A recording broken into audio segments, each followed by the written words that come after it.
¿Te imaginas que te tachen de loca por desconfiar de un hombre que, a ojos de todos, es perfecto? Que tu propia hija, a quien criaste con tanto amor, te acuse de estar celosa y paranoica. Yo estuve allí, en la cocina de Santillana del Mar, y presencié cómo el instinto de una madre se convertía en su única arma. Lo que nadie te cuenta es que a veces, el amor más grande es el que te obliga a enfrentar la verdad más dolorosa. Imagina que, de repente, la persona que creíste que te haría feliz, es la misma que te manipula en secreto para destruirte. Hoy te voy a mostrar cómo Matilde, una mujer de 75 años, fue vilipendiada por su familia solo por seguir una voz interna. Te voy a contar el momento exacto en el que su voz temblorosa, pero llena de convicción, logró demostrarle a su hija que no estaba loca, sino que tenía razón. Y lo más importante, vas a aprender a confiar en tu propia intuición para que nunca te traicionen los que más amas. Cada segundo importa, porque si dejas pasar esta lección, te arriesgas a que la manipulación te ciegue y te quite todo lo que te importa. Quédate conmigo hasta el final y descubre el secreto que Matilde guardaba en una grabadora, el único gesto que la salvó a ella y a su hija de una trampa que jamás se imaginaron. ¿No vas a creer lo que su yerno dijo en esa grabación? Me llamo Matilde Rivas y tengo 75 años. Vivo en Santillana del Mar, un pueblo que parece detenido en el tiempo, con sus calles empedradas, sus balcones floridos y ese olor a mar y tierra mojada que se cuela hasta la cocina. He vivido aquí toda mi vida, primero con mis padres, luego con mi esposo, y desde que él falleció hace 8 años, sola, aunque nunca me ha faltado compañía. Mi horno ha sido mi refugio. Hornear sobaos pasiegos, quesadas, polvorones, era mi forma de llenar el silencio, de mantenerme útil. Pero si hay algo que me ha sostenido más que la harina y el azúcar, ha sido mi hija, Clara. Siempre fuimos un equipo, una de esas relaciones madre-hija que sobreviven incluso al dolor más grande. Cuando Clara me dijo que se casaría con Sergio, yo sonreí, pero fue una de esas sonrisas que no nacen del corazón, sino del deber. Sergio es encantador, de esos hombres que saben decir lo correcto en el momento justo, que te miran a los ojos con esa mezcla de seguridad y simpatía que desconcierta. Trabaja viajando, vendiendo productos farmacéuticos o algo así, nunca me quedó del todo claro. Desde la primera vez que entró por mi puerta, con flores en la mano y un «Doña Matilde» empalagoso, sentí un frío raro en el estómago. No era celos, no era rechazo. Era intuición. Como cuando hueles algo quemado en la cocina aunque no ves humo. Al principio, pensé que era yo exagerando. Me forcé a pensar que él era bueno, que lo importante era que Clara lo amara. Pero con el tiempo, empecé a notar pequeños gestos. Demasiado atento cuando había gente, demasiado ausente cuando no. Siempre sacando temas de dinero, preguntando cuánto valía mi casa, hablando de la ciudad como si fuera el paraíso. Un día me dijo, medio en broma, «Usted aquí tan solita, doña Matilde, esa casa tan grande se le va a caer encima». Lo dijo con una sonrisa, pero a mí se me clavó como una espina. No tardó en convencer a Clara de que vender la casa era una gran idea. Ella vino un domingo a tomar café y me dijo con una voz dulce, como quien le pide permiso a una niña, que estaban pensando en mudarse a Santander, que una inmobiliaria podía ayudarme a poner la casa a la venta, que allá yo estaría más acompañada. Sentí que se me aflojaban las piernas. ¿Acompañada de quién? ¿De extraños? ¿En un piso pequeño, sin mis hortensias, sin el horno que me había acompañado toda la vida? Dije que no, con calma. Pero desde ese día, Sergio empezó a cambiar.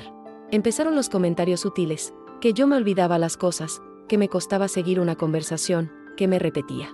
Frente a los demás, fingía preocupación por mi estado. Lo oí una vez hablando con mi cuñada, bajito, en el jardín. Estoy empezando a pensar que la señora Matilde no está bien. Clara no lo ve, pero ya sabes cómo son estas cosas. Cuando entré con la bandeja de pastas, se callaron como si hubieran dicho algo sucio. Ese día lloré en silencio, detrás del tendedero. No por mí, sino por cómo estaban quebrando la confianza entre mi hija y yo. Clara empezó a mirarme distinto, como si yo fuera una carga. Cada vez que le intentaba decir algo sobre Sergio, me cortaba, «Mamá, ya basta. Estás obsesionada».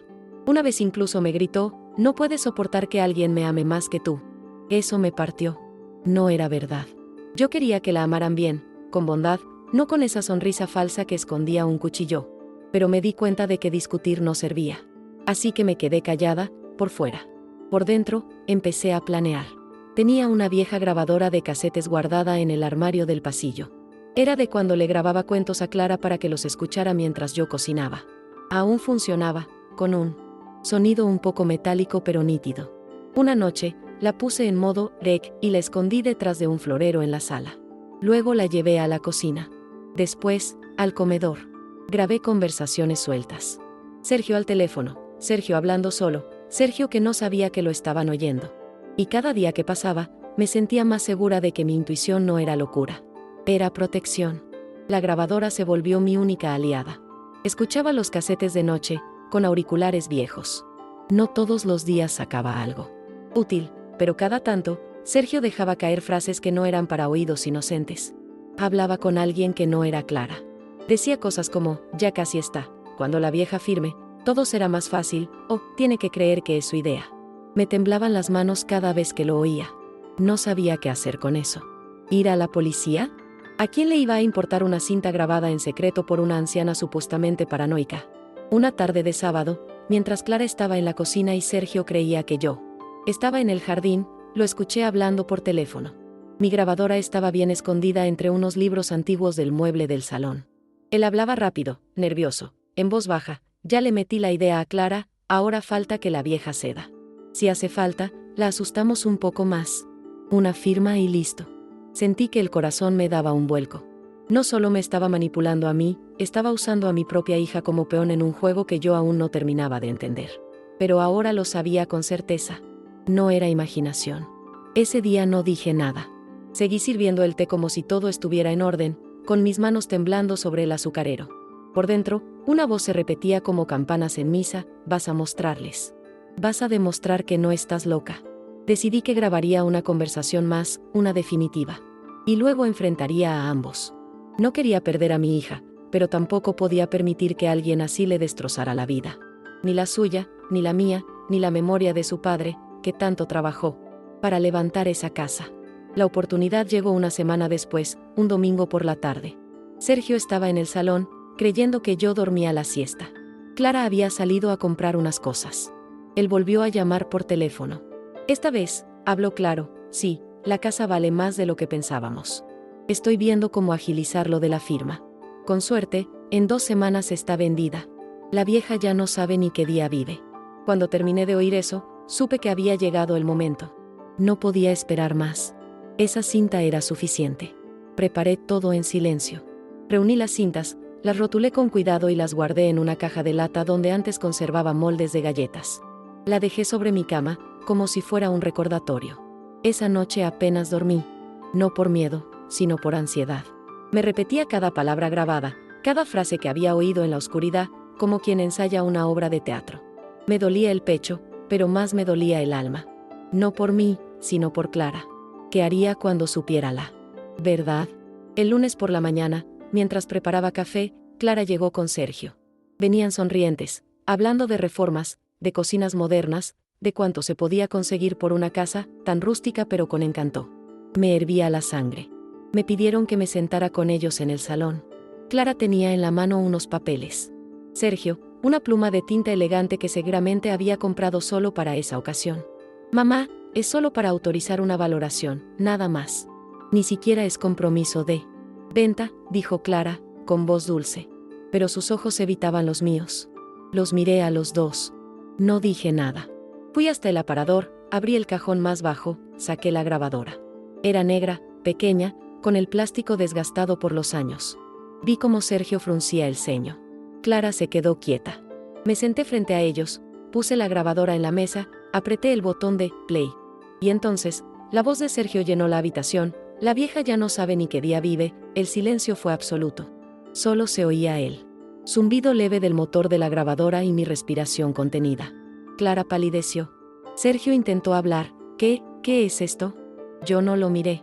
Solo cambié de casete y puse otro. Esta vez, él decía: si hace falta, la asustamos un poco más. Clara llevó las manos a la boca. La grabadora seguía hablando. Yo no. No necesitaba decir nada. Todo estaba ahí. Las pruebas. Las palabras que me llamaron loca ahora volvían a él como un eco venenoso. Cuando el casete se detuvo, solo dije una frase: esto es lo que ustedes llamaban paranoia.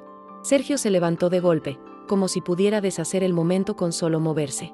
Esto es ilegal, me estás espiando, gritó, con la voz rota por la rabia y el miedo. Clara seguía inmóvil, con la cara pálida, como si el suelo bajo sus pies hubiera desaparecido. Yo no respondí. Caminé con calma hasta la caja de lata y saqué un tercer casete. Lo puse. Esta vez se oía a Sergio hablando con alguien más, un tal Martínez, hablando de porcentajes de una supuesta comisión por liberar la propiedad. Fue ahí cuando Clara se quebró. Sergio, ¿qué es esto?, murmuró, con una voz que no le conocía desde que era niña. Él intentó acercarse, pero ella retrocedió. ¿De verdad ibas a vender la casa de mi madre, a escondidas? ¿Decías que estaba mal de la cabeza, por dinero? Él seguía hablando, nervioso, soltando frases rotas. No es lo que parece, tú sabes que yo solo quería ayudar, pero las palabras ya no servían. Ya no tenían disfraz. El encanto se le había desmoronado como azúcar mojada. Yo observaba todo con el corazón en un puño. No me alegraba tener razón. Nunca quise tenerla. Ojalá me hubiera equivocado. Pero allí estaba mi hija, enfrentando la verdad como quien descubre que ha dormido junto a una víbora. «Te vas de esta casa, ahora», dijo Clara.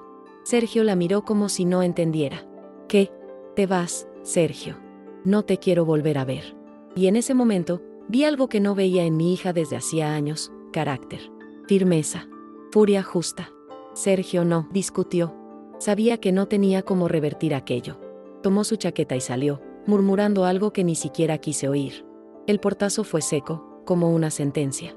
Clara se dejó caer en el sofá y se cubrió la cara con las manos. Yo me acerqué despacio, sin decir nada, y me senté a su lado. No la abracé. No todavía. A veces el silencio es más necesario que los gestos. Nos quedamos así, las dos, respirando ese aire nuevo, mezclado con el polvo viejo de las verdades reveladas. Pasaron varios minutos antes de que ella hablara. «Mamá, perdóname. Perdóname por todo lo que te dije. Por no escucharte. Por creerte loca». Su voz era tan pequeña, tan herida. Le tomé la mano, y ahí sí, la apreté fuerte, como cuando era niña y le tenía miedo a las tormentas. «No tienes que pedirme perdón, hija. Yo solo hice lo que haría cualquier madre». Pero lo cierto es que dolía. Dolía lo que había pasado entre nosotras. Dolía que la confianza se hubiera roto para tener que reconstruirse así. En los días que siguieron, Clara se mudó temporalmente conmigo. Canceló todos los trámites de la supuesta valoración de la casa y fue a un abogado para dejar todo en regla. Yo le entregué las cintas, pero ella me pidió que las guardara. No quiero volver a escucharlas nunca. Pero necesito que estén ahí, por si él vuelve. Las escondí en un sitio que solo yo conozco. Y cada vez que paso por ese rincón de la casa, me acuerdo de lo frágil que puede ser la paz cuando uno confía en quien no debe. Mis vecinos comenzaron a verme diferente. Algunos me pedían disculpas con la mirada, otros directamente me decían que creyeron lo que Sergio decía. «Matilde, no sabíamos, perdona, por favor». Yo respondía con una sonrisa educada. Pero en el fondo, aprendí algo duro. A veces, cuando una mujer mayor levanta la voz, la llaman loca. Cuando desconfía, la llaman paranoica. Pero si se queda callada, la desaparecen. Así que no pienso volver a callarme nunca más. Los días posteriores fueron una mezcla de alivio y tristeza. Clara pasaba mucho tiempo en silencio, mirando por la ventana del comedor con una taza de café que se enfriaba entre sus manos. Yo la observaba desde la cocina, mientras amasaba o preparaba algo dulce solo por costumbre. Me dolía verla así, pero también entendía que estaba procesando algo que había sido como una traición doble, la de su pareja y la suya propia, por no haberme creído. Esas heridas no se curan con un perdón, sino con tiempo, con actos, con presencia. Una tarde, mientras regaba las hortensias del jardín, Clara se acercó con una silla y se sentó a mi lado. Me preguntó cómo me había dado cuenta. Le conté todo. Las frases sueltas, las miradas que no encajaban, la forma en que él evitaba hablar de su familia, la manera casi imperceptible en que torcía sus historias. Le hablé de cómo una madre puede sentir cuando algo no está bien, aunque no tenga pruebas. Clara me escuchó en silencio, con una lágrima rodando por su mejilla. Yo pensé que era amor, mamá, y era una trampa. Ese día fue como si algo entre nosotras volviera a unirse. No como antes, porque las cosas rotas no vuelven a su forma exacta, pero sí de una forma nueva, más consciente. Comenzamos a cocinar juntas de nuevo. Ella me ayudaba con los encargos que seguía recibiendo del pueblo. A veces, compartíamos silencios cómodos, de esos que no piden nada. Otras veces, hablábamos durante horas. Me contó cosas que nunca me había dicho, incluso de otras dudas que había tenido con Sergio, pero que había preferido ignorar. Una mañana, llegó una carta. Era de Sergio. No la abrimos. Clara la rompió sin leerla y la arrojó al fuego de la cocina de leña. «No quiero saber más de él», me dijo con firmeza. No le pregunté qué decía. No importaba. Algunas cosas, cuando se queman, no se rescatan. Y yo entendía ese gesto como un acto de liberación. Como cuando se tira una foto vieja para poder mirar el futuro sin miedo. Porque a veces, lo más valiente no es enfrentar, sino soltar. Con el tiempo, todo volvió a un ritmo tranquilo. Clara encontró trabajo en una tienda del centro de Santander, pero prefirió seguir viviendo conmigo. Me di cuenta de que me gusta este lugar, mamá. Me recuerda quién soy. Eso me llenó de emoción. Por primera vez en mucho tiempo, sentí que mi casa volvía a ser un hogar completo. No uno perfecto, pero sí uno real, habitado con verdad. Las visitas de vecinas volvieron, los hornos nunca estuvieron vacíos, y el jardín floreció como si también respirara mejor. Una tarde de lluvia, mientras ordenábamos el armario del pasillo, Clara encontró la grabadora. La sostuvo entre sus manos con una expresión extraña, mezcla de nostalgia y respeto. Nunca más volví a escuchar mi voz tan fuerte como ese día, dijo. Yo sonreí. A veces, hija, hace falta una tormenta para que uno recuerde que tiene techo. La frase nos hizo reír, pero también nos dejó pensativas. Esa grabadora había sido mi salvación, mi única aliada cuando todos dudaban de mí. Desde entonces, la mantengo en una repisa, como un pequeño trofeo de dignidad. No porque me guste recordar lo que pasó, sino porque me recuerda que nunca hay que dudar de lo que sentimos cuando algo no encaja. Ya no grabo nada con ella. Pero sigue ahí, silenciosa, como una advertencia para mí misma, que no estoy loca, que nunca lo estuve, y que nadie debería hacerte dudar de tu propia percepción del mundo. Y si alguien alguna vez me vuelve a decir, te estás volviendo paranoica, solo le sonreiré y responderé, a veces, ser desconfiada salva lo que más amas. Porque eso aprendí, que la intuición es una forma de amor, que cuando una madre siente que algo no está bien, no está loca, está atenta. Y que a veces, la verdad más incómoda es la única que puede salvarnos a todos. Unas semanas después, en el mercado del pueblo, me crucé con Dolores, una antigua amiga de mi hermana. Me miró como si estuviera viendo un fantasma. Matilde, lo siento tanto. Nos tragamos todo lo que ese hombre decía. Pensamos que estabas perdiendo la cabeza. Yo asentí con una sonrisa serena. Ya no me dolía como antes. Aprendí a no cargar con la culpa ajena. No te preocupes, Dolores. A veces hay que perder el juicio de los demás para recuperar el propio. Se quedó en silencio, como si no supiera si me estaba perdonando o reprendiendo. Y, sinceramente, ya no me importaba. Desde que todo pasó, noté algo curioso. Muchas mujeres mayores del pueblo empezaron a acercarse a mí con otro tipo de mirada. Ya no era lástima ni condescendencia. Era respeto. Algunas venían por consejo, otras simplemente querían hablar. Me contaban cosas que antes no se atrevían a decir en voz alta. Hijos que querían vender sus casas, nueras controladoras, nietos que solo las visitaban por interés. Y yo escuchaba, con una taza de té entre las manos, como si fuéramos parte de una cofradía silenciosa de mujeres que aprendieron a sobrevivir con dignidad. Clara, por su parte, empezó terapia. Me lo dijo sin vergüenza, y eso me hizo sentir orgullosa. Quiero entender por qué no te creí, por qué me dejé manipular así. Yo le respondí que el amor ciego no es una falla de carácter, sino una muestra de que aún confiamos. Pero también le recordé que la confianza no se regala 2 veces al mismo precio. Ella asintió. Había aprendido. Y ese aprendizaje no venía de mí, sino de su propia caída. A veces es así. Cada quien cosecha su verdad. Un día, mientras horneábamos juntas unas magdalenas, Clara me preguntó si volvería a confiar en alguien. Me tomó por sorpresa.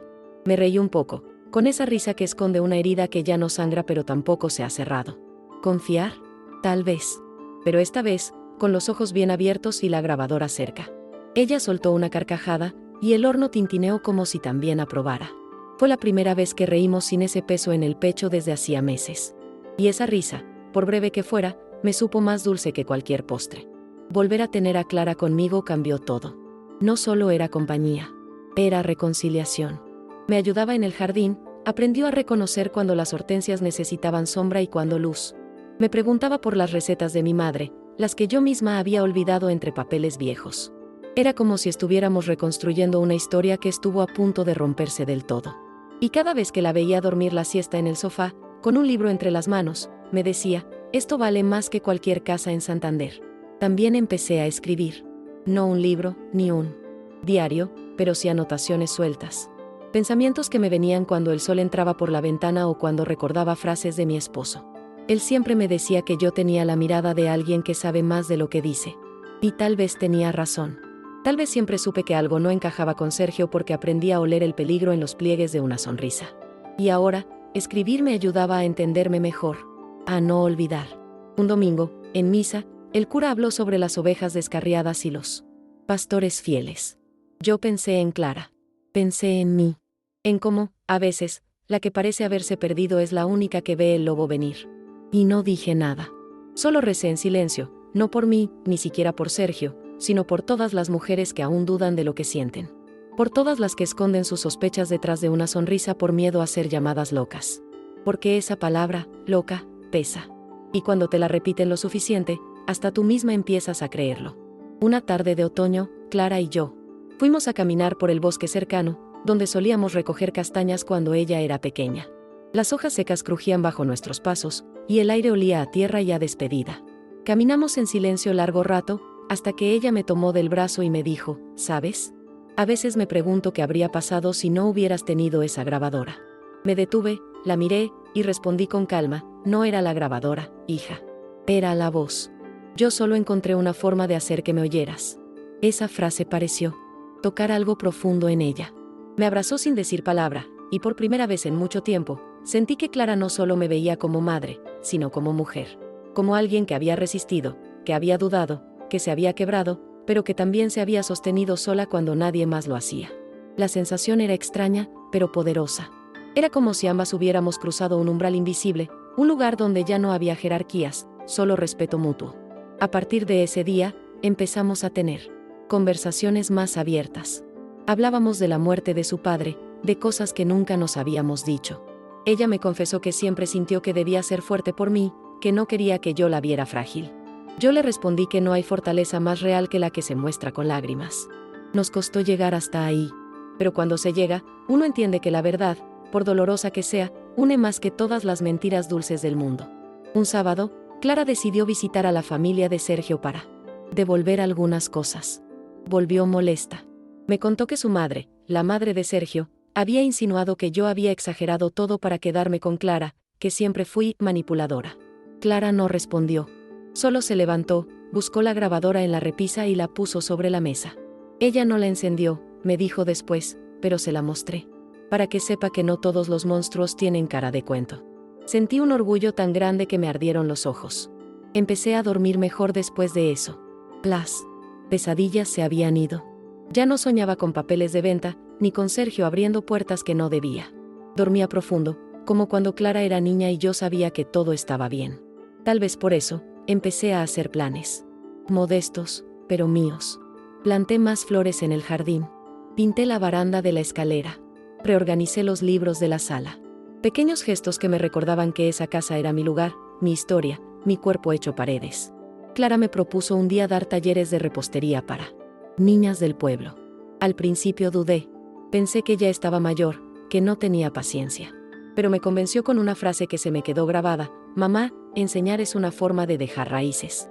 Así que acepté. Vinieron 4 niñas la primera semana. Luego 7.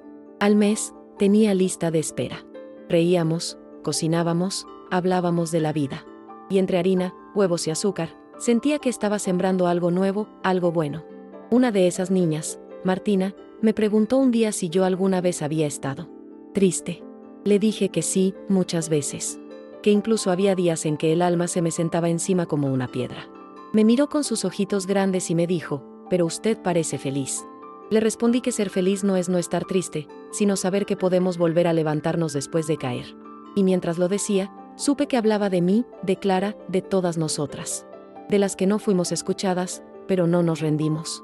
Con el tiempo, entendí que el valor no estaba en la grabadora ni en la evidencia. El valor verdadero estaba en haberme sostenido cuando nadie más lo hizo. En haber confiado en mi voz interna, en ese instinto que tantas veces nos quieren callar. Porque si hay algo que esta historia me enseñó es que la intuición no necesita permiso para existir. Y que, aunque a veces nos llamen locas, el tiempo termina poniendo cada palabra en su sitio. Una mañana de invierno, cuando la escarcha aún cubría las tejas del tejado, Clara y yo estábamos tomando café junto a la estufa de leña. Afuera, todo parecía detenido, como si el frío hubiera congelado incluso el tiempo. Clara me miró con esa expresión que solo usan los hijos cuando están a punto de decir algo importante. Mamá, he estado pensando en vender mi piso en Santander. No quiero volver. No quiero seguir atada a una etapa de mi vida que ya no existe. No le respondí de inmediato. Solo tomé su mano, y le dije, haz lo que te haga dormir tranquila.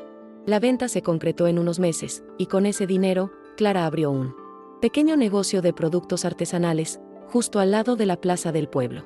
Vendía mermeladas, conservas, dulces, muchos de ellos eran recetas que aprendió conmigo. A veces, cuando pasaba por ahí y la veía atendiendo con el delantal puesto, charlando con las vecinas, me quedaba unos segundos en la esquina, observándola como quien ve florecer algo que creyó marchito. Esa tienda, más que un negocio, era una señal de vida nueva. Una tarde, recibí la visita de un periodista local.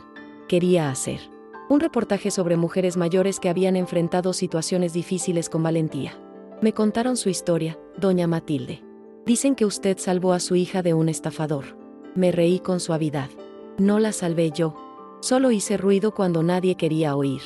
El resto lo hizo ella. Acepté que me entrevistara, pero sin nombres, sin detalles. No por miedo, sino porque lo que realmente importaba no era Sergio, sino lo que vino después. El artículo salió publicado bajo el título, La intuición también es sabiduría. Al día siguiente, varias mujeres se acercaron a la tienda de Clara solo para decirle que habían leído la historia. Una incluso trajo una tarta de manzana como agradecimiento. Por darnos voz, doña Matilde, me dijo. Y yo entendí entonces que a veces una sola verdad dicha a tiempo puede abrir caminos para muchas otras que estaban guardadas, esperando salir del silencio. Clara me propuso algo inusual un día, quería restaurar el desván de la casa y convertirlo en una sala. Para charlas entre mujeres. Un espacio seguro, sin juicios, donde podamos compartir lo que no nos atrevemos a decir en otros lados. Al principio me pareció una locura, yo que había vivido tanto tiempo en silencio, pero luego pensé en todo lo que había callado por años. Acepté. En menos de un mes, el desván estaba lleno de cojines, mantas, una tetera siempre encendida y mujeres que, como yo, aprendieron que no siempre ser fuerte es estar en pie, sino saber cuándo hablar. Las sesiones comenzaron con timidez, pero poco a poco, las historias comenzaron a fluir. Una hablaba de una herencia manipulada. Otra, de un hijo que la dejó en una residencia contra su voluntad.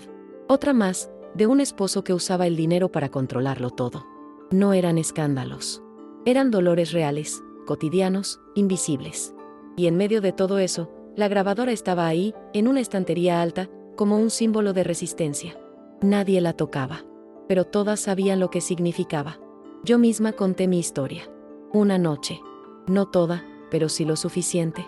Dije que durante semanas nadie me creyó, que me sentí sola en mi propia casa, que hasta mi hija pensó que estaba perdiendo la razón. Y conté cómo grabé todo, cómo apreté play, cuando ya no tenía más palabras. Algunas lloraron. Otras simplemente asintieron con la cabeza. Y yo sentí, por primera vez, que lo que me pasó ya no era una carga. Era un puente. Una forma de hacer que otras no caminaran tan solas. Esa noche, al subir a mi habitación, me miré en el espejo del pasillo. No me vi como una anciana frágil ni como una víctima. Me vi como alguien que había tomado una decisión difícil en el momento justo. Alguien que usó lo que tenía, una grabadora vieja y una sospecha, para cambiar su historia. Y pensé que, aunque los años me habían quitado muchas cosas, aún me quedaba algo invencible, mi intuición. Esa que nadie pudo callar, ni siquiera cuando lo intentaron todos. A partir de ese día, cada encuentro en el desván fue como una pequeña revolución. Sin banderas, sin gritos, solo mujeres hablando desde la verdad más íntima. A veces llorábamos, otras reíamos, otras solo escuchábamos. Pero había algo sagrado en esa sala.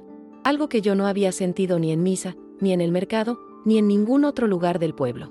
Era como si por fin estuviéramos dándonos el permiso de existir completas, con todo lo que nos habían enseñado a esconder. Una de las tardes más especiales fue cuando Clara se animó a hablar. Se sentó entre nosotras, con las piernas cruzadas sobre un cojín rojo, y dijo en voz baja, yo también pensé que mi madre estaba perdiendo la cabeza. Y me lo sigo reprochando. Varias mujeres asintieron, como si esa culpa fuera compartida. Pero luego agregó algo que me conmovió profundamente, pero aprendí que escuchar a alguien no siempre significa estar de acuerdo. A veces, solo significa abrir el corazón un poco más. Desde entonces, Clara empezó a escribir también. Llenaba cuadernos con pensamientos, con cartas así misma, con recuerdos de su infancia. Algunas noches me los leía mientras tomábamos manzanilla en la cocina. Otras, los dejaba abiertos sobre la mesa como si esperara que yo los encontrara sola. ¿Y yo los leía? Claro que sí. Porque leerla era una forma de conocerla de nuevo, de verla crecer desde otro lugar. Había tanto de ella que no conocía, y sin embargo, todo me era familiar. Recuerdo especialmente una carta en la que escribió: «Mamá, fuiste mi faro incluso cuando no te veía.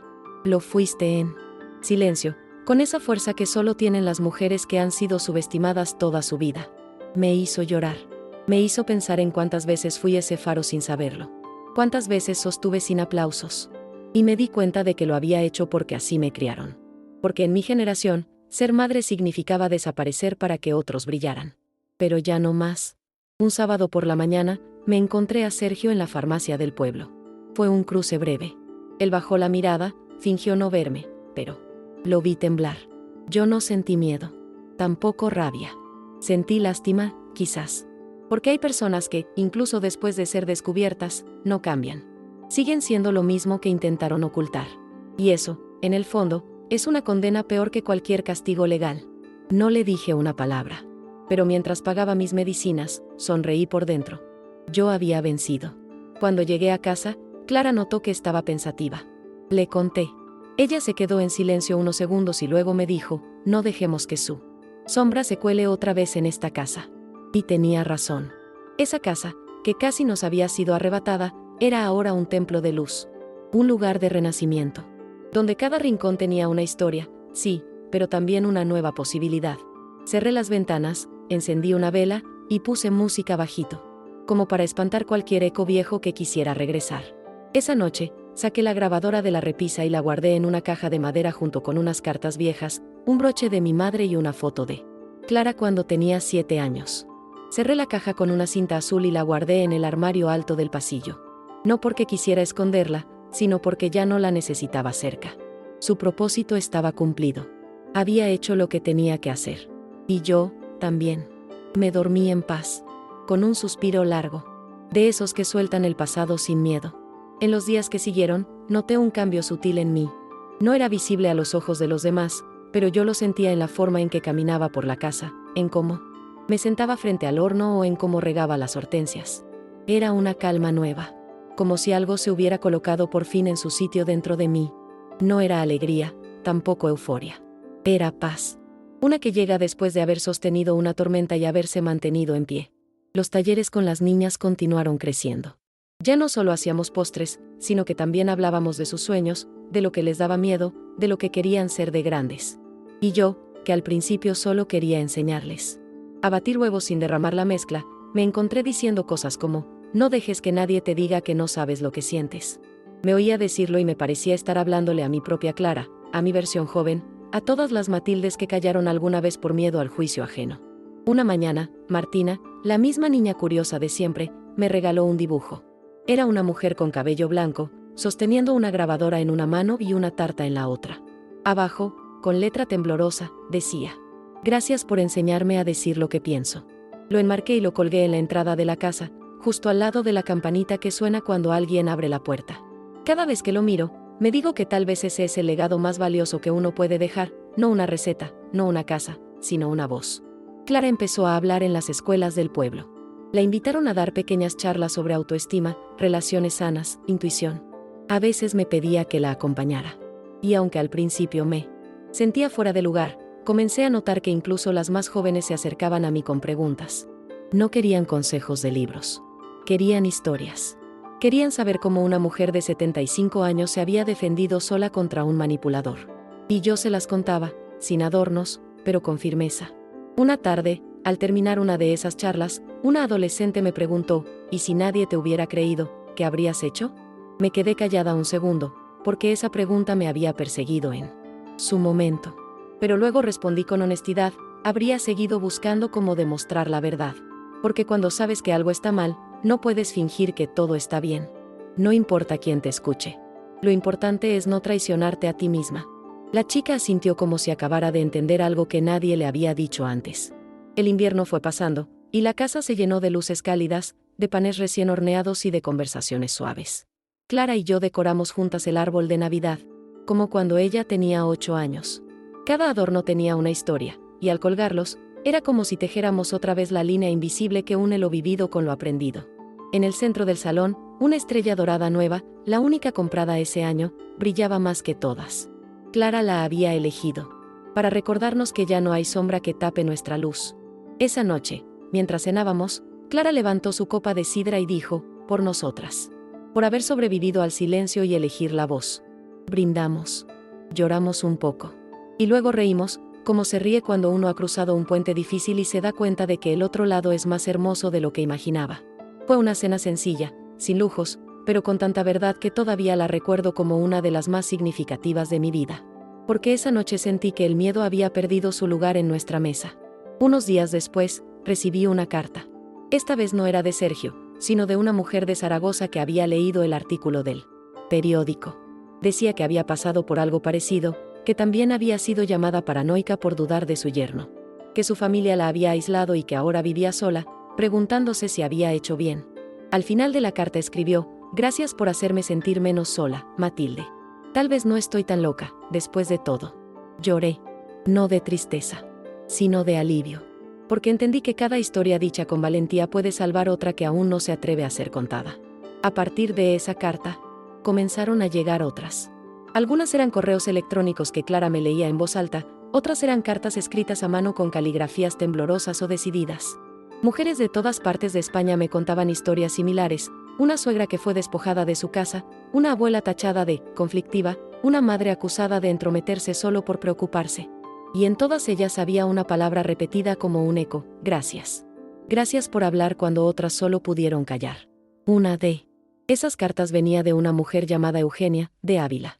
Decía que llevaba años grabando en secreto las conversaciones de su hija y su pareja porque algo en su instinto le decía que no estaban bien. Pero que no se atrevía a mostrarlas por miedo a ser rechazada por su propia familia. Cuando Clara terminó de leer esa carta, me miró y dijo, tenemos que hacer algo con esto, mamá. Y así nació una idea que jamás imaginé, un pequeño grupo de apoyo por correspondencia. No era nada formal. Solo. Respondíamos cartas con calma, con empatía, sin consejos impositivos. Algunas veces enviábamos una receta, una flor seca del jardín, un mensaje escrito a mano que dijera, te creo. Con el tiempo, otras mujeres del pueblo se unieron, y lo que comenzó como una respuesta privada se transformó en una red silenciosa de cuidado. Como hilos invisibles entre hogares lejanos, tejíamos una manta común de consuelo. Sin etiquetas. Solo mujeres creyéndose unas a otras. Clara se encargaba de los envíos. Yo escribía las respuestas desde la mesa de la cocina, siempre con una taza de té cerca y un rayo de sol cruzando el mantel. A veces escribía 3 líneas. Otras veces, llenaba páginas. Pero en cada palabra intentaba dejar algo de lo que a mí me había salvado, la certeza de que no estaba sola, de que no estaba loca, de que mi intuición tenía valor. Y mientras escribía, sentía que sanaba un poco más. Como si el eco de mi historia se volviera bálsamo para otras. Una mañana, al revisar el buzón, encontramos una carta sin remitente. Solo decía en el sobre, para la mujer que encendió la grabadora. Dentro había un dibujo de una anciana con alas, sosteniendo una flor en una mano y un casete en la otra. No había palabras. Solo esa imagen. Clara se emocionó tanto que lo enmarcó y lo colgó justo frente a la puerta del desván. Es la patrona de nuestra verdad, bromeó. Pero yo no podía dejar de pensar en lo que ese dibujo representaba, una figura frágil, sí, pero capaz de volar. Poco a poco, el pueblo comenzó a vernos de otra manera.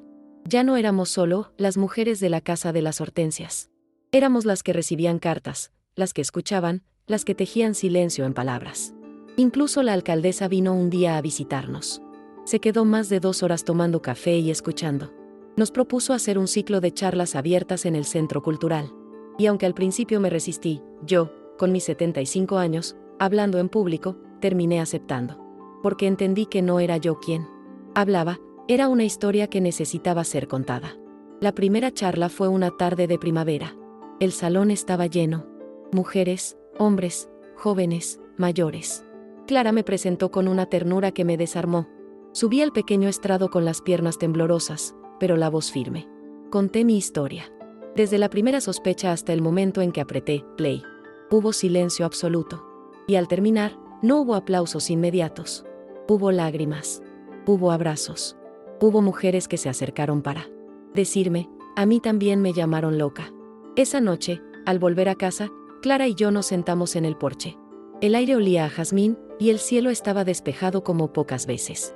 ¿Te das cuenta de todo lo que provocaste, mamá?, me dijo. Yo negué con la cabeza, sonriendo. Yo solo quería protegerte. Y lo hiciste, respondió. Pero también protegiste a muchas otras sin saberlo. Y en ese momento, entendí que lo que había comenzado como un acto de desesperación, grabar en secreto lo que nadie quería ver, se había convertido en algo mucho más grande, un acto de amor con eco. Después de aquella charla, muchas personas comenzaron a detenerme por la calle. Algunas me agradecían, otras compartían historias breves, casi susurradas, como quien se quita una espina del alma. Me impresionaba cómo tantas heridas podían caber en tan pocas palabras. Mi hermana también grabó a su marido. A mi madre no le creyeron cuando dijo que su cuidadora la maltrataba. Yo también dudé de mi suegra, y ahora no sé cómo mirarla a los ojos. Me di cuenta de que no era la única. Nunca lo fui. Una tarde, Clara me propuso digitalizar las cintas. Por si algún día queremos dejarlo como testimonio para alguien que lo necesite. Pasamos horas escuchándolas de nuevo, esta vez sin miedo, solo con atención. Algunas partes seguían doliendo, pero otras ya no. Era como revisar una cicatriz que ya no arde, pero sigue ahí para recordarte lo que superaste. Al terminar, guardamos las versiones digitales en una carpeta del ordenador con el nombre, Verdad sin ruido. Me pareció perfecto. Esa misma noche, mientras regaba las hortensias, me detuve frente al macetero más viejo. Allí había sembrado una vez una planta que no florecía nunca. A punto estuve de arrancarla años atrás, pero algo me lo impidió. Y ese año, sin previo aviso, apareció una flor diminuta, tímida, pero viva. Me quedé mirándola largo rato. Pensé en cuántas veces juzgamos antes de tiempo. En cuántas cosas florecen cuando uno deja de forzarlas. Y me pregunté si la confianza también era así, una raíz que necesita silencio, agua y tiempo. A los pocos días, recibimos una invitación desde Madrid. Una fundación que trabajaba con mujeres mayores quería reconocer nuestra labor comunitaria. Nos ofrecían un viaje, un pequeño homenaje. Clara estaba emocionada. Yo dudé. No por miedo, sino por humildad. ¿Homenaje por qué?, pregunté. Por haber hecho lo que sentías correcto. Me convenció con una sonrisa. Y allá fuimos. Nos alojaron en un hotel modesto pero bonito, con sábanas que olían a lavanda y pasillos silenciosos como los de un convento. El evento fue sencillo, pero hermoso. Había mujeres de toda España. Algunas valientes, otras rotas, muchas con historias a flor de piel. Cuando me pidieron decir unas palabras, respiré hondo y dije, no quiero que me recuerden como la mujer que grabó a su yerno. Quiero que me recuerden como la mujer que no se traicionó a sí misma. Y al decirlo, supe que ese era mi verdadero legado. No el acto, sino la decisión detrás. La dignidad de haber confiado en mi intuición, aun cuando todos dudaban de mí. En el tren de regreso, Clara se quedó dormida apoyada en mi hombro. La observé en silencio. Su respiración era pausada, tranquila. Su rostro, relajado como el de una niña. Y me di cuenta de algo que me sacudió el pecho, ya no tenía miedo por ella. Ya no sentía que debía protegerla todo el tiempo. Ella había crecido. Había encontrado su voz. Y aunque siempre sería mi hija, ahora también era una mujer completa. Me emocioné tanto que tuve que mirar por la ventana para que no me viera llorar. Al llegar a casa, lo primero que hicimos fue preparar una merienda. Magdalenas, té y un poco de miel. Nos sentamos en el porche mientras caía la tarde, con los pies envueltos en mantas.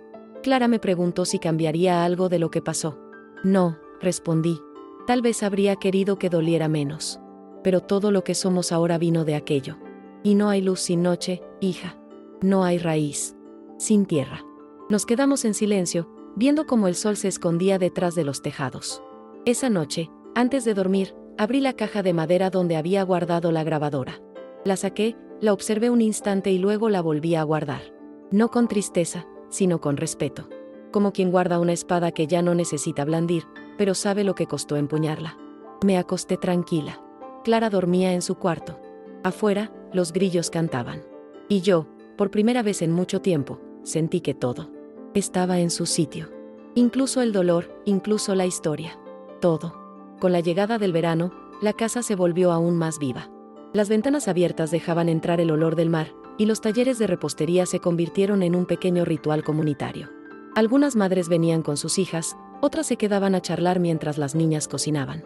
Era como si la cocina hubiera recuperado su alma, como si cada receta que salía del horno trajera consigo una historia, un suspiro o una lección. Nunca me sentí tan útil, tan necesaria, tan acompañada. Una tarde, mientras hacíamos rosquillas, una niña me preguntó si alguna vez había estado tan asustada como para no saber qué hacer. Me detuve un momento antes de responder. Sí, muchas veces. Pero aprendí que el miedo no se va. Lo que cambia es lo que haces a pesar de él. La niña asintió, como si entendiera más de lo que decía su edad. Y en ese instante sentí algo hermoso. No estaba enseñando a cocinar, estaba sembrando coraje. Y eso, quizás, era la forma más dulce de cambiar el mundo. Clara, por su parte, ya no era la mujer insegura que conocí meses atrás. Se había convertido en alguien firme, generosa, con una voz clara. A veces la escuchaba hablar con las vecinas, dar consejos, contar su experiencia. Y me sorprendía la forma en que lo hacía, sin odio, sin rencor, pero con verdad. Como quien aprendió que el dolor no se niega, pero tampoco se hereda. Ella había roto el ciclo. Había hecho lo que muchas no logran, transformar el golpe en impulso. Un domingo, durante una comida familiar a la que vinieron mis sobrinos, una de mis sobrinas se me acercó mientras yo servía la tarta. Tía Matilde, quería decirte algo, antes pensaba que te habías vuelto rara. Pero ahora entiendo que eras la única que estaba despierta. Le sonreí y le toqué el hombro con cariño. No te juzgo. A veces hace falta vivir para comprender. Y tú también despertarás, cuando sea tu momento. Porque eso también aprendí, no todos están listos al mismo tiempo. En algún punto, comencé a escribir todo lo que había pasado. No para publicarlo, ni para hacer un libro, sino para dejar constancia. Como quien arma una caja de recuerdos para el futuro. Escribía en cuadernos de tapas duras, con tinta azul, describiendo cada detalle, la tarde en que vi a Sergio por primera vez, la primera vez que dudé, el día que apreté el botón play, la forma en que Clara me miró después. Esas páginas se convirtieron en mi forma de no olvidar, pero también de dar sentido. Una noche de luna llena, mientras releía uno de esos cuadernos, me encontré escribiendo una frase sin pensarlo: si la intuición es un susurro, la dignidad es un grito que no necesita alzar la voz. Cerré el cuaderno, lo abracé contra el pecho, y entendí que, más allá de todo, esa era la enseñanza. Que una mujer no necesita levantar la voz para tener razón. Que ser firme no es ser agresiva. Que el coraje también puede tener manos temblorosas, pero nunca vacías. Con los meses, muchas mujeres del pueblo comenzaron a llamarme la señora de la grabadora. Al principio me incomodaba, pero luego me di cuenta de que ese apodo no era burla, sino admiración. Era una forma de reconocer que tuve valor cuando otros solo tuvieron dudas. Y aunque la grabadora ya estaba guardada, el símbolo permanecía.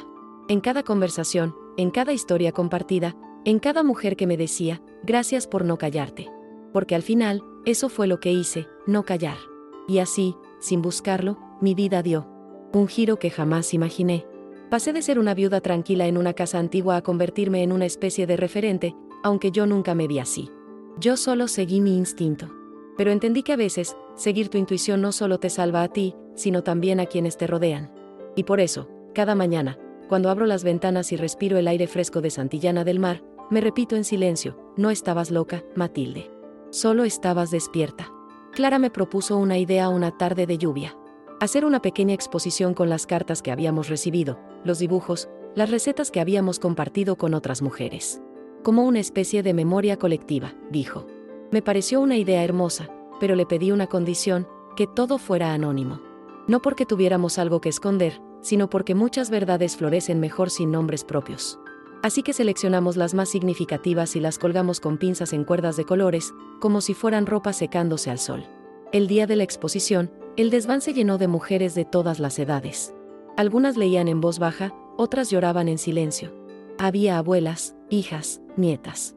Y en medio de todo eso, una pared entera estaba dedicada a una frase escrita en letras grandes: a mí también me llamaron loca. Fue impactante ver cuántas se detenían frente a esa frase como si se miraran en un espejo. Y yo, sentada en una esquina con mi taza de té, observaba todo con el corazón en la garganta. Una de las mujeres se me acercó y me dijo algo que no he olvidado: yo creía que había perdido mi valor. Pero al leer estas cartas, sentí que volvía a mí misma. Le tomé la mano, sin decir nada, porque hay momentos que no necesitan palabras. Y en ese instante, supe que todo había valido la pena. Cada lágrima, cada noche de duda, cada vez que me sentí sola. Porque si mi historia podía devolverle la voz a otra mujer, entonces no era solo mía. Era de todas. En una de esas tardes tranquilas, Clara me preguntó si me sentía orgullosa de lo que habíamos hecho. Pensé un momento antes de responder. Orgullo no es la palabra. Es más como gratitud. porque la vida me dio una segunda oportunidad de hablar y de ser escuchada. Y no todas la tienen. Ella asintió, y se recostó en mi hombro como cuando era pequeña. El silencio que compartimos entonces fue distinto a todos los anteriores. No había dolor. Solo un hilo de ternura que nos unía sin necesidad de explicaciones. Poco después, una periodista de una revista nacional nos pidió una entrevista.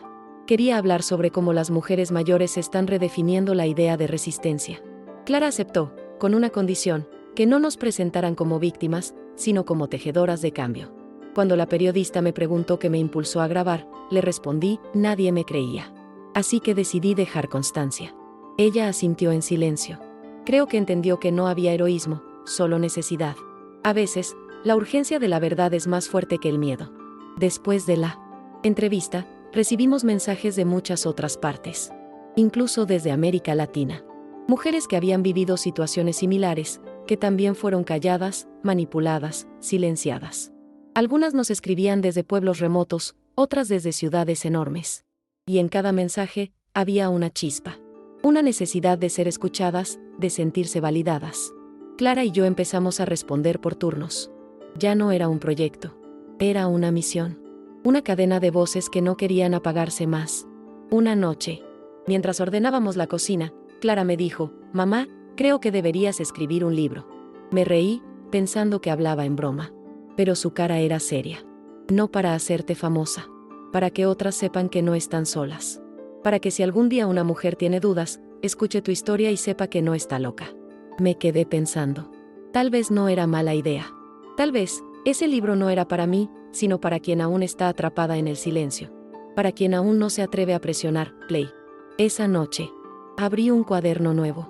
En la primera página, escribí sin pensarlo, me llamaron loca por desconfiar de mi yerno, entonces les mostré lo que guardaba en la grabadora. Y al ver esa frase escrita con mi letra, sentí que se cerraba un ciclo. Que por fin mi historia tenía un lugar propio. Uno donde no se discutía si era verdad o no. Donde no se dudaba de mi memoria. Donde no se cuestionaba mi cordura. Un lugar donde simplemente era escuchada. Y ese lugar, al fin, era mío. Con el paso de los días, comencé a llenar ese cuaderno con calma, sin prisa. No escribía todos los días, ni seguía un orden cronológico. Escribía cuando algo me tocaba por dentro. Un recuerdo, una frase, una mirada. A veces despertaba en mitad de la noche con una idea y la anotaba en la penumbra, usando solo la luz tenue del pasillo. No buscaba perfección, solo verdad. Y con cada página que llenaba, sentía que le daba voz a esa Matilde que había dudado, que había llorado sola, pero que nunca se rindió. Clara se encargó de transcribir lo escrito al ordenador. Leía en voz alta mientras tipeaba, y de vez en cuando se detenía para preguntarme, ¿de verdad dijiste eso, mamá? Y yo me reía. Sí, aunque me temblaban las rodillas. El proceso nos unió aún más. No como madre e hija, sino como dos mujeres que se habían encontrado después de perderse. Había algo sagrado en eso. En ese acto de revisar juntas las ruinas y ver que, entre los escombros, habían brotado flores. Un día, mientras almorzábamos en el jardín, Clara me dijo, ¿sabes qué pienso a veces? Que Sergio no destruyó nada. Solo apuró lo que tenía que cambiar. Me quedé mirándola, sorprendida. Nunca la había escuchado hablar de él sin rabia. Fue un catalizador, continuó. Nos mostró lo que ya estaba agrietado. Solo nos obligó a mirarlo. Y entendí que tenía razón. Porque hay personas que llegan no para quedarse, sino para abrir los ojos que nos negábamos a abrir. El libro fue terminado en primavera. No era largo, ni tenía grandes pretensiones. Era simple, honesto, íntimo. Clara lo mandó imprimir en una pequeña editorial local. Hicimos solo 100 copias, todas numeradas a mano. La primera se la regalamos a Martina, la niña de las preguntas profundas. La segunda, a la biblioteca del pueblo. Las demás, a quienes nos habían escrito alguna vez. Y cuando lo sostuve entre mis manos, con su portada suave y su peso ligero, sentí algo difícil de explicar. Como si, por fin, mi historia ya no fuera solo mía.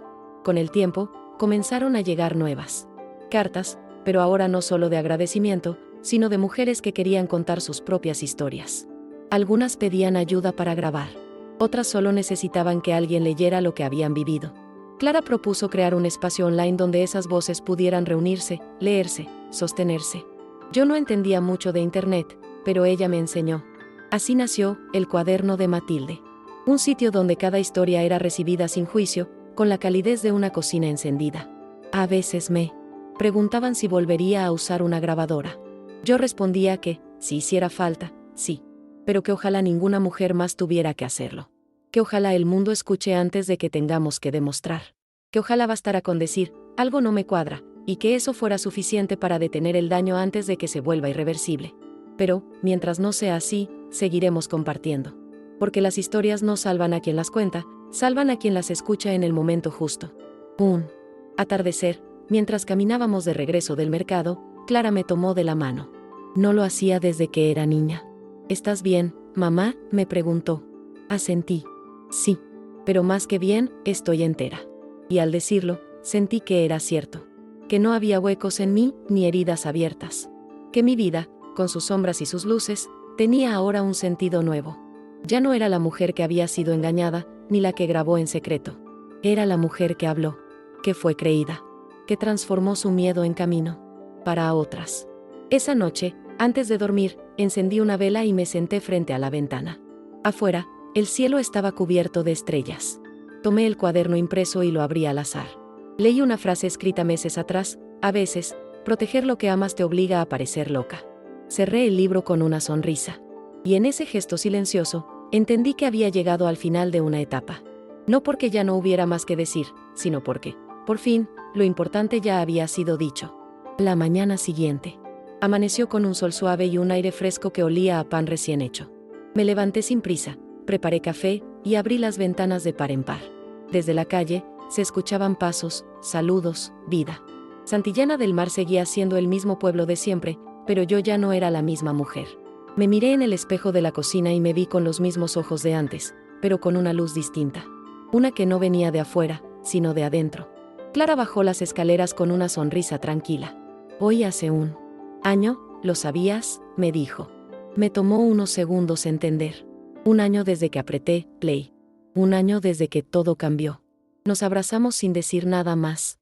No hacía falta. A veces, los silencios entre madre e hija dicen más que cualquier discurso. A veces, lo que más sana no es hablar, sino compartir la misma memoria sin tener que explicar nada. Decidimos celebrarlo con una merienda sencilla. Invitamos a algunas vecinas, horneamos ovaos pasiegos y colocamos flores frescas en el centro de la mesa. Al final de la tarde, Martina y su madre pasaron a dejarnos un regalo. Era un pequeño casete de cartón, hecho a mano, con la frase: gracias por enseñarnos a grabar lo que importa. Me emocioné. Lo puse en la repisa junto a la grabadora real. Dos objetos distintos, pero igual de simbólicos. El pasado y el presente, hablándose en voz baja. Antes de dormir, volví a abrir el cuaderno. Esta vez no escribí. Solo acaricié la tapa con los dedos y lo dejé sobre la mesa de noche. Ya no sentía urgencia de contar. Sentía plenitud, como quien ha dicho todo lo que tenía que decir y ahora solo quiere descansar. No en el olvido, sino en la serenidad de haber dejado huella. Una huella pequeña, quizás, pero firme. Clara me dio las buenas noches desde el pasillo y yo respondí con un «duerme bien», lleno de paz. Me acosté, cerré los ojos, y por primera vez en mucho tiempo no sentí miedo. Ni por mí, ni por Clara, ni por lo que pudiera venir. Porque ahora sabía que la verdad, aunque a veces sé tarde, siempre encuentra su espacio. Y que la dignidad, cuando se sostiene con ternura, no necesita gritar para ser escuchada. Dormí profundo, como se duerme cuando una ha sido fiel a sí misma hasta el final. No sé cuánto tiempo me queda. No pienso en eso. Pienso en lo que ya viví, en lo que tejí con mis manos, en lo que Clara construye ahora con las suyas. En las cartas, en las historias, en las voces que se atrevieron a decir, yo también. Y en cada una de ellas, hay una parte de mí. No por lo que hice, sino por lo que resistí. Porque resistir, a veces, es el acto más puro de amor que puede existir. Si alguien alguna vez encuentra este cuaderno, quiero que sepa esto: no tuve superpoderes, ni fui valiente cada minuto. Dudé, lloré, me sentí rota. Pero aún así, elegí no callar. Porque entendí que cuando una mujer decide confiar en su intuición, está honrando no solo su verdad, sino la de todas las que vinieron antes y las que vendrán después. Y eso, aunque duela, aunque incomode, siempre vale la pena. Y si estás leyendo esto porque tú también desconfiaste de alguien y te llamaron exagerada, paranoica o loca, no dejes que te hagan dudar de ti. Guarda lo que tengas que guardar. Escribe lo que tengas que escribir. Y cuando llegue el momento, no tengas miedo de apretar play. A veces, Esa es la única forma de que el mundo escuche lo que tu corazón ya sabía desde el principio. A veces, todo lo que una persona necesita es ser escuchada. No con prisa, ni con juicio, sino con el corazón abierto.